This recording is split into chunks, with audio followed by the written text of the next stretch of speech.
What's up, friends, and welcome back to my channel. In this video, I am sharing my review of one of the leading smart shoes on the market right now, the Under Armour HOVR Machina. So I've been wearing them for 90 days straight, and so I'll be covering everything from comfort and design to technology and the data that you'll get from these shoes. I'll be giving you my honest opinion on how they work for any type of runner and whether or not I think they're worth the price. But first, if you're new here, welcome. My mission is to help you achieve success without sacrificing your health or happiness. I do product reviews weekly, so if you're into this, click that subscribe button and join the Type A tribe. So let me preface this by saying I was a Nike fan for years. In fact, the Pegasus Zoom, they were my go-to shoes for pretty much the last 3 years straight. But this past March, I knew I was gonna be probably running outside a little bit more, and so I wanted to step up my running game. And so I did a little bit of research and figured I'd pick up the Under Armour HOVR Machina for really one big reason: the real-time coaching. So let's talk about the technology feature of these shoes before we even dive into the comfort and design. So these smart shoes are not the first of their kind. I mean, companies like Nike and Xiaomi have already jumped on the bandwagon of wearable tech, coming up with things like adjustable laces and intelligence tracking chips. Even Under Armour's earlier generations of things like the Phantom and Sonic already have digital capabilities. So what makes the Machina so different? And that is where the real-time feedback comes in. So embedded into the shoes themselves are Bluetooth trackers that actually sync to your phone through the Under Armour MapMyFitness app. Believe it or not, this was actually the first running app I ever installed on my phone back in like 2010, before smartwatches were a thing. Now, what's super great about these shoes is that it doesn't require any charging.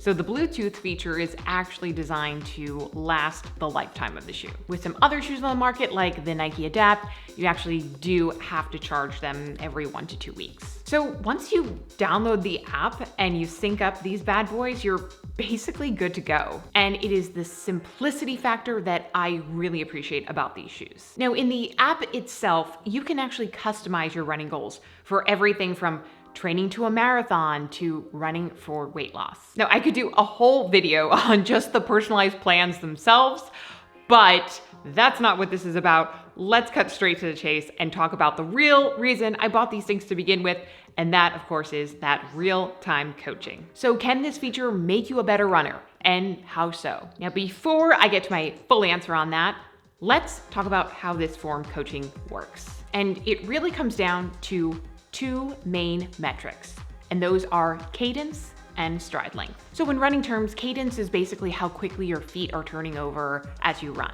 And in general, they say the quicker your cadence, the better your form. Now, stride length, on the other hand, is the distance from the toe of one foot to the toe of the other foot while running. And ideally, running stride length should be relatively short to prevent burnout and fatigue over long runs. So when it comes to form coaching, the only real coaching I got was that my cadence was too slow and that I needed to quicken up my steps. And you can actually program the coach to go off at specific intervals during your run. So I chose it to go off every mile. And I pretty much got the same exact feedback throughout the duration of my run, no matter if it was 2, 3, 5 miles. Did I find this feedback made me a better runner? No. Did I find it annoying? Very much so. Now, I am not saying that this feature couldn't work for a lot of runners, but for me personally, I just found the information that I was getting in real time pretty useless. Run faster.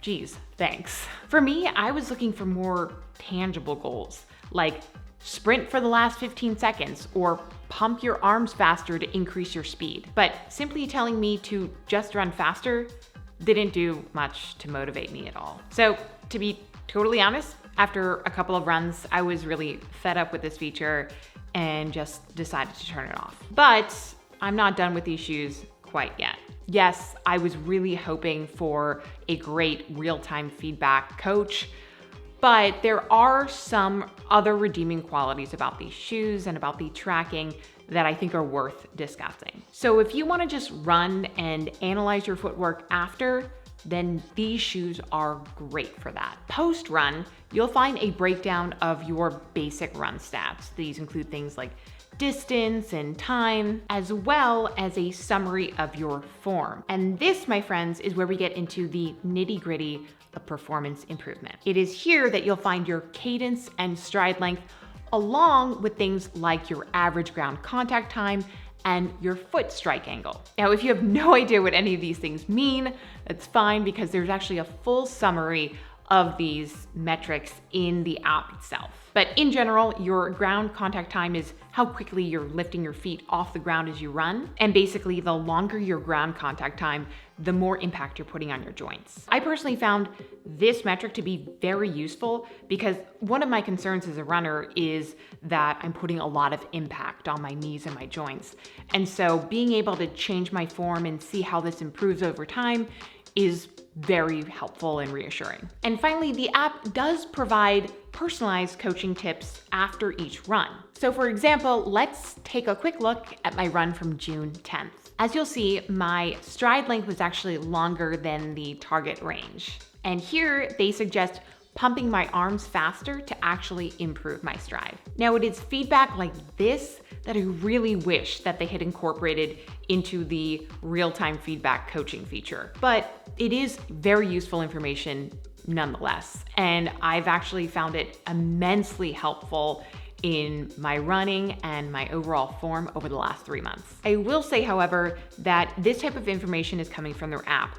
And so you can actually get it from any of the shoes on their smart shoe line. It is not unique to the Machina. So if you've stuck with me long enough, we are finally coming to the shoe comfortability. Now, as I mentioned earlier, I'm a very casual runner.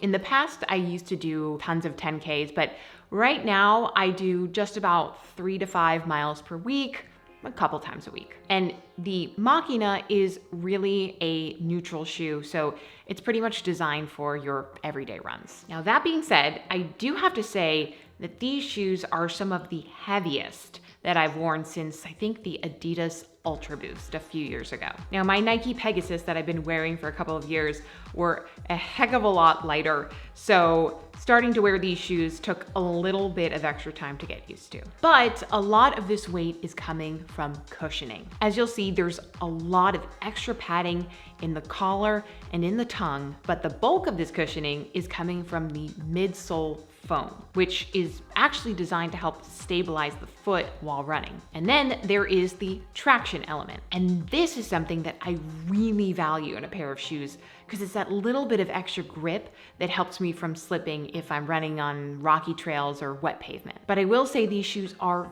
very, very firm and they don't have much give to them. And then there's sizing. So these run a little bit small. And so if you do plan to order them, I would definitely suggest going up at least a half size. There is a lot of shoe to run in.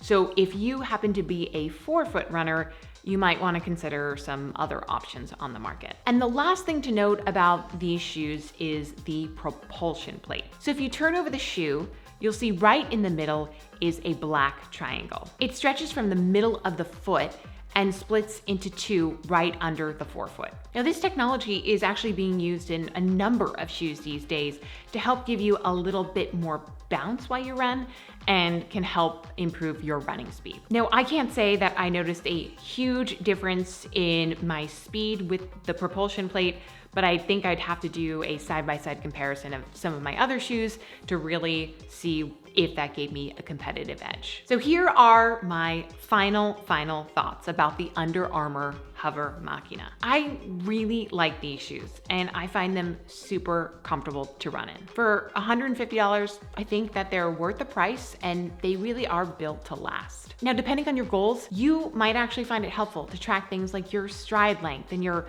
average ground contact time to see how these things can improve your form and improve your running over time. But I would not buy these shoes for the coaching feature alone. I really think this is a great idea in theory, but the technology just isn't quite there yet.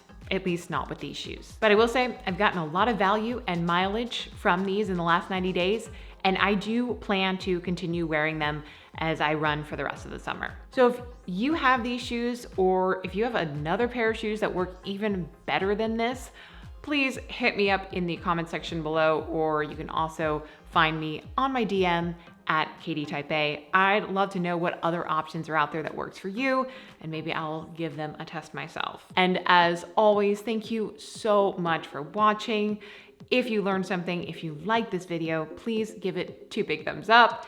And if you're not already subscribed, please click on that subscribe button and join the Type A tribe.